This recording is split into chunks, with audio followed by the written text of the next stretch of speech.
Hi there, Andrew Crude here. Thank you for tuning into the second part of our series on where do you buy precious metals. So hopefully you've had an opportunity to buy uh, not buy, too focused on buying. I hope you've had an opportunity to watch the first part of this series. It's on our YouTube channel where you're finding this one. If you haven't had a chance to check that out, go and do that. Once I've got the third part up, which will be coming, you probably might be watching this as part of a playlist. So whenever you're watching this, whatever time it is after it's been posted and uploaded, all the information's relevant. It's all there. It's all current. Still, I'm not putting in prices or anything else, and I think you'll find it beneficial overall, no matter when you're able to watch this. As you can see there, this is my explanation, layman's explanation. So basically, I'm not claiming to be a financial expert or advisor. I'm certainly haven't got any qualifications for that, but I'm just someone that's really passionate about the precious metals industry, but also, more importantly, the opportunities that presents and offers people to be able to protect their wealth, no matter how large or small it is, and what can come about through that. So, just a bit of a disclaimer, this isn't any investment advice. I'm sharing this information based on my personal experiences, research, and understanding of the global economy and the importance of precious metals. So, this is more an educational tool, I guess you could say, and certainly I'll talk about some stuff that Kelly and I are doing, but don't take that as a recommendation. Do your own research, do your own due diligence, and just like anything in terms of investing or buying commodities, there is risk to everything. So make sure you go in with your eyes open. Don't take the advice of anyone, just anyone, but be smart and really look into what you're doing. So, without any further ado, let's get cracking, let's get started, and let's really learn what this is all about with precious metals. So, just a bit of a quick recap of part one. So, we kind of touched on what the whole series is about. I've already talked about that a little bit here. And then we went into the kind of, I guess, what you could call the traditional sources of buying precious metals. And when I'm talking about precious metals, I'm typically talking about the majority of that would be gold and silver. So there are some others, such as palladium and a few others, but the two most common ones that you'll deal with in this industry is gold and silver. So that's how we discussed what we discussed. Discussed a little bit about the history of gold and silver as a safe haven, and how they can provide some protection and certainty during financial uncertainty. But we also talked about historically as historical currencies, and how they've always been backed by gold and or silver. And it's when this stops, so when these currencies stop being backed by gold and silver, and we call these currencies that are not backed by gold or silver fiat currencies, that's FIAT, they really become part of a spiral of inflation and deflation, and really kind of an outright turmoil as governments and central banks will manipulate the supply of paper money, because remember, they're not backed by gold or silver or anything apart from the government or the central bank saying, yeah, we honour this as legal currency, and really can create some uncertainty in the economy.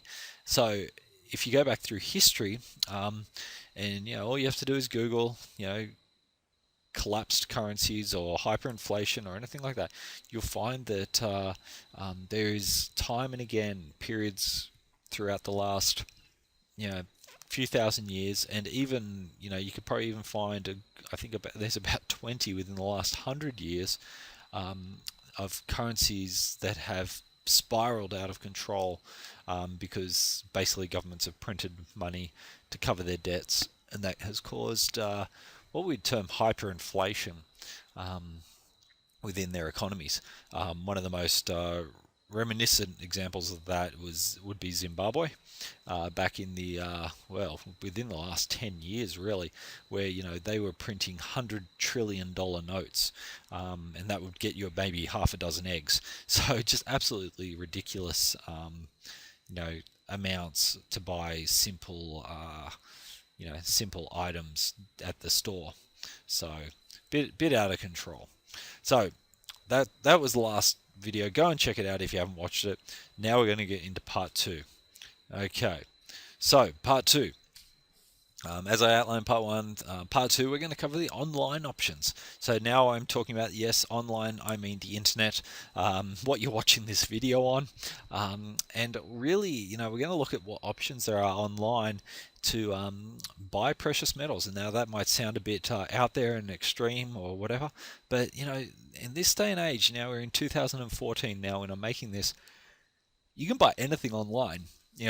Good, bad, or indifferent, everything is available through a website just about these days. You can buy your groceries now. Kelly and I sometimes do our shopping online and it gets delivered to our door. You can buy books, and you've been able to buy books for a long time. You can buy your music. You can buy clothes and household appliances. You could buy some illicit items. That's been in the news a lot lately through some of those black market websites, unfortunately. So there's the good and the bad. So why not be able to buy your precious metals through a website?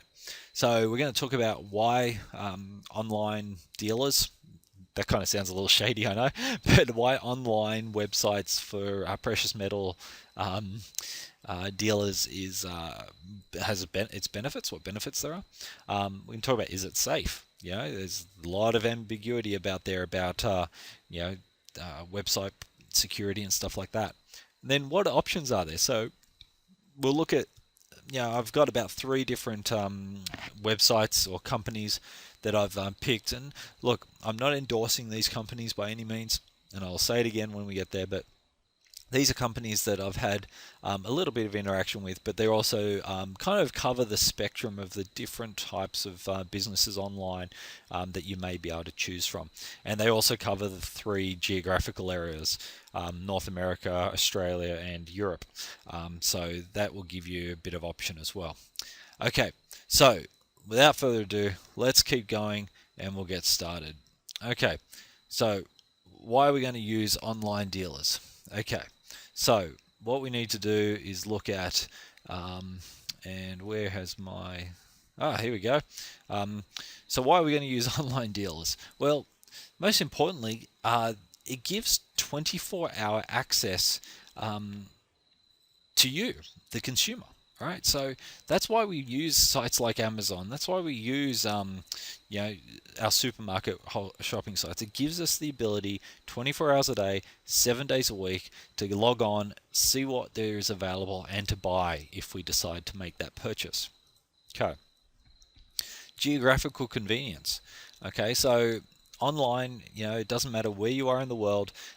You can look at websites that are based in your home country, your home state, a different country, different part of the world, wherever it is you want to look at. It goes, really with that, first point as well. It's a global economy now we're dealing with. So what we are looking at is the ability to find a supplier of precious metals, so an online, not bullion dealer. It's getting a bit illicit, isn't it? That fills your need anywhere in the world. Okay, so obviously you can still shop at your local country, and depending on where you live, that may be the only option you have. But if there's a really good deal on prices, and maybe you do business in other countries, maybe you're able to shop within those countries and use that currency, so you and buy precious metals that way. Okay, and the final thing of why online bullion dealers are really good is the price competition. And I guess this is also something that you look at with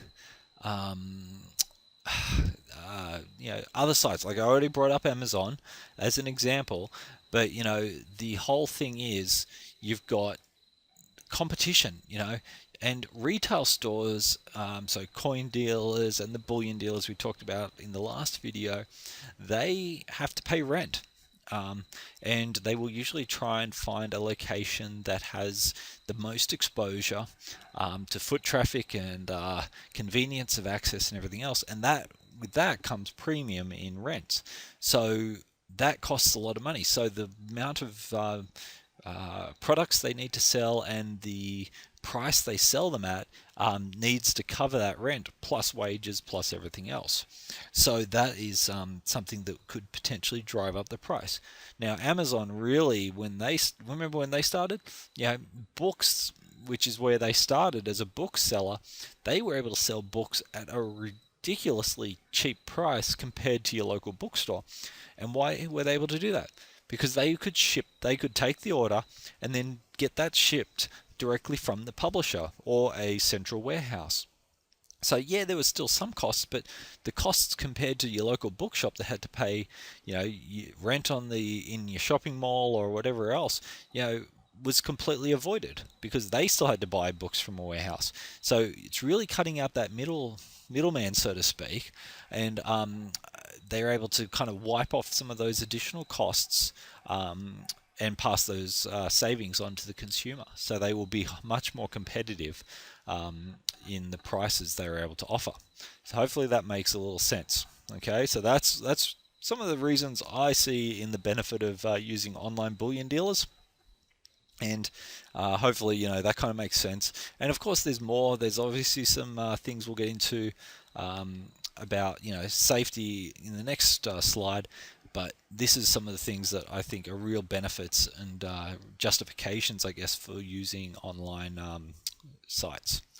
Okay, so is online shopping safe? So we'll get all these nice little things up here, and I really want to, I guess, first of all, point out the two images on the right-hand side of the screen there. You've probably been to websites and you've seen these kind of things before. You got the little padlock down at the bottom right. You got the very sign trusted type sign, and there's hundreds of variations of these for online shopping and stuff. But you want to make sure the company you're using does have some kind of protection in place, and read their privacy statement. Make sure you do a bit of research, look at their terms and conditions, make sure they're using valid payment processes to process your transactions. All these things add up and will allow you to have confidence in the company you're buying from. So let's get into this. So is online shopping safe? Well, I guess the first question really is do you already shop online? Do you currently do your grocery shopping online? Do you buy books at Amazon, or maybe you've got an iTunes account or a Google Play account, or buy your clothes from Nordstrom or Myers here in Australia or wherever? Anytime you make purchases online, you have to make that decision, and I think these days it's becoming more and more subconscious, but we make that decision to trust the site and the company we're purchasing from. So really, is there any difference between this shopping we're doing already and buying precious metals? Well, I guess mentally there is, but in the actual scheme of things, there probably really isn't. You're still relying on these other companies to send you what they've advertised that you're buying and what they're saying you're buying. And that's the same thing here with precious metals. So, in that point of view, there isn't really a whole lot of difference. One thing I would want to bring up is the insurance on shipping. And this will get into that storage issues below as well. You need to make sure that how the product will be shipped to you is through like a registered or an insured method. One of the companies we work with, and I'll touch on that in a little bit, but they use FedEx, and they're quite diligent in showing how everything's video monitored during the packing process, during the transfer to FedEx, and then obviously with FedEx you have tracking numbers and the insurance, and that kind of certainty and confidence that they're going to deliver the product that they've been tasked to deliver. So if you're buying small quantities, maybe not such a vital thing, but if you get into buying larger quantities of precious metals online, you want to probably make sure that you're able to get that product insured for the delivery process. Okay, and tying in with that, I guess, is how you do take delivery of it, or if there's options to store it. So, you know, basically, some businesses or some online bullion dealers will give you the option of storing your gold and silver purchases with a security firm or something um, that they partner with. So, for example, the company we work with, if you don't take delivery of the gold you purchase straight away, they will store it at a third-party storage facility within the city that they operate. Um, and they also have other storage facilities in two other locations around the world that you can have it shipped to, but you do have to pay for that. So that's a pretty cool thing that obviously here in Australia for us to ship here from Europe is very expensive, and there's actually a premium to ship here to Australia because we're so far away. But being able to store it there for free, we're able to then ship larger quantities for exactly the same shipping price and not incur or not have to pay out that shipping charge for smaller quantities. So that's a real benefit. So it's something just to think about. Like I said, I'm not trying to steer anyone towards any particular type of strategy or investment or anything else. That's a decision you need to make. We're all adults, and that's something you need to consider. But I just want to bring up these points so that you can just have that awareness and something to think about as you explore the options you have of getting into the precious metals market. Okay, but one thing I do want to talk about, and I'm actually going to write it here on the screen, so just be patient with me. I'm using my mouse. It is the word security, and the reason I'm mentioning that again, and this isn't got to do with the website at this point, this has to do with the security of your precious metals when you take delivery of them. So whether you end up having the products there at your house, or there's a safe deposit box at the bank, or whatever your situation may be, make sure that you're being really secure. Don't go telling everyone that you talk to about how much gold or silver you have sitting around the house or anything else, because you know what? Desperate times, people do desperate things, and you could become an easy target for some desperate people to come and take advantage of that precious metals you have in the home. So make sure that you're being security conscious around it. Keep a safe in the home if you are keeping it at the house, or use a third party. May cost you a bit, but use a third party security firm. They will quite often have vaults similar to a safe deposit box, but that you can access and not be tied into banking hours and stuff like that. So just something to think about. So yeah, I didn't want to push anything too far there, but just want you guys to just be aware of that and take that into consideration. Okay, so options available online. Obviously got a couple of images there. First one we're going to talk about is goldsilver.com. As I said before, I don't want to promote this site as a recommendation, but the great thing about goldsilver.com, which is based in North America, it is actually owned by Mike Maloney. If you've ever had anything to do with precious metals, you may have heard of his name. He wrote a book as part of the Rich Dad Advisor series and called The Guide to Investing in Gold and Silver. Fantastic book. If you want to get into this market, highly recommend getting a copy of it. That I will make a recommendation of. Get a copy of that, read that. It goes through all the history and the cycles, and talks about how gold and silver could protect against the potential wealth transfer that is coming up. So so his site, goldsilver.com, specializes in just gold and silver, whole lot of things. But the cool thing about them, they offer gold and silver products, shipping and storage options via different companies.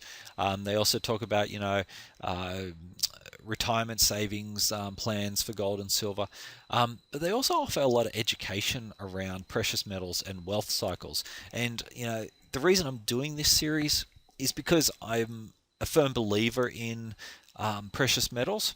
Oh, no, sorry. Well, in precious metal, yes, but also in education and teaching people. So that's why I'm taking the time to create these and share the information I know already, and hopefully that you'll be able to learn that and learn even more. So um, that's one of the things. And yeah, Mike Maloney has a gold silver insider program you can pay for, which gives up-to-date information. He also has a lot of YouTube videos and other information that you can get from a regular basis from them. Okay, the other one I've got in here is actually the perthmintbullion.com. If you just Google Perth Mint Bullion or put in that website, this is the actual online store for the Perth Mint here in Australia. So I actually used the Perth Mint as an example in the last series or last video on part one about government mints. But it's kind of interesting how the digital age, so to speak, has now allowed mints and these offline businesses to have an online presence as well. So just something to keep in consideration. One of the benefits of them obviously is you're getting this product straight from the mint, so which means that markup should be even better or even less. So you should get a better price in all that. Okay, so there are two examples. Obviously, one's theirs in the US, one's here in Australia. And that's a couple of different options you have there. Now, the third option, which is kind of a unique company, it's that I want to share with you.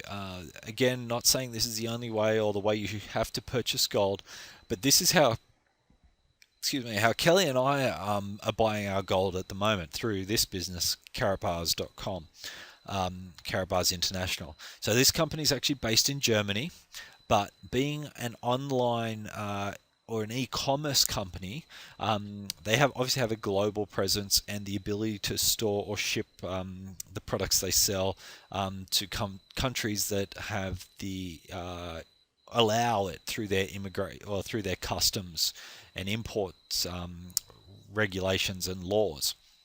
So there's about 60 or 70 countries, I think at least, maybe upwards of 100, that are open for their citizens to be part of Karatbars. So that's really kind of a cool thing that, you know, you can be in any one of these countries and have the option of either purchasing gold and storing it for free with Karatbars in Germany, or you can actually get it delivered to you. Some countries allow you to be part of it and buy it, but not take delivery because of their import laws. Other countries, you have to take delivery, you know, and it gets a bit complicated. But you know, if you're not sure, go to karatbars.com. They have a list of open countries, and you can check it out. United States, Australia, almost all of Europe are all okay. Some have restrictions on the amount you can ship in. Some have restrictions as far as taxes you may have to pay on it and stuff like that. So do your research and make sure that you cover yourself and aware of that. So what this company does quite uniquely is it specializes in really small quantities of currency grade gold.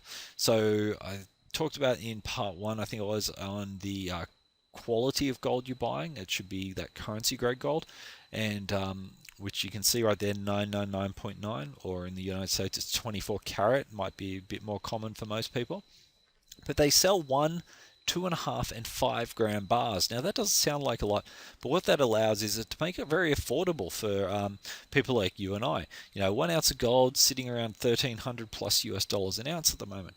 You know, that's a lot of money to put out for 1 ounce of gold. Now, if you buy 1, 2.5, or 5 grams, that becomes a lot more affordable, as you could imagine. 1 gram's there's about 30 grams in an ounce, so gives you an idea of the figures. Obviously paying a bit of a premium because of the smaller quantities, but just like anything, you know, if you buy 20 ounces of gold, you're going to pay less per ounce than you would for 1 ounce. So really, it's all that economies of scale. But ultimately, this business really does provide a lot of unique factors. They've got a lot of programs in Europe. They're building what they call the K Exchange program, where you can actually use your Karatbars as currency. Okay, so getting rid of paper money altogether in an extent. They've got the opportunity to purchase their karat bars with your company's logo and information on it. They call them their branding cards, so you could use that for employee incentives, or if you're a commission-based person like a real estate agent or something like that, maybe you get some made up and give them out instead of a voucher to the local restaurant. I think someone's going to keep that and remember that much better than a gift voucher they use to go and have a dinner that they'll forget about in a week or two's time. So there's all these things that you can be a part of this company and really maximize your buying power of gold in the short to medium term. Okay, so there are different options, guys, and like I said, not necessarily making recommendations, not trying to push you in any one direction, just want to give you some examples and some information about what's available out there, and why online buying of gold and silver or precious metals can be quite a good option. Okay, so from here, we've got one more part in this series to come. So if you're watching it soon after it's been posted, you have to wait a little bit for the next one. If you're watching as part of the playlist, go in, check out the 3rd episode right now. Okay, as for you personally, like I said last time, I want you to do some research. Teach yourself, educate yourself. Decide on your strategy based on that research and that education. And finally, what I want you to do is take some action. Okay, there is nothing, there's no point doing the first 2 steps if you're not actually going to do something with it. There's a bit of a saying, I think Norman Schwarzkopf said that it's better to make a decision, even if it's the wrong decision, than to take no decision at all, or make no decision at all. So something like that. But basically, that's what it is. So, guys, just remember the information provided is for educational purposes only. Not recommending any specific investment or buying strategies, but I want you guys to have as much information as possible, and hopefully you find it informative. Please feel free to pop any comments down below. Give me any feedback. Really appreciate that. And that's it for now. So look forward to seeing you in the 3rd part, and we'll finish up this series. So thanks for tuning in. Bye.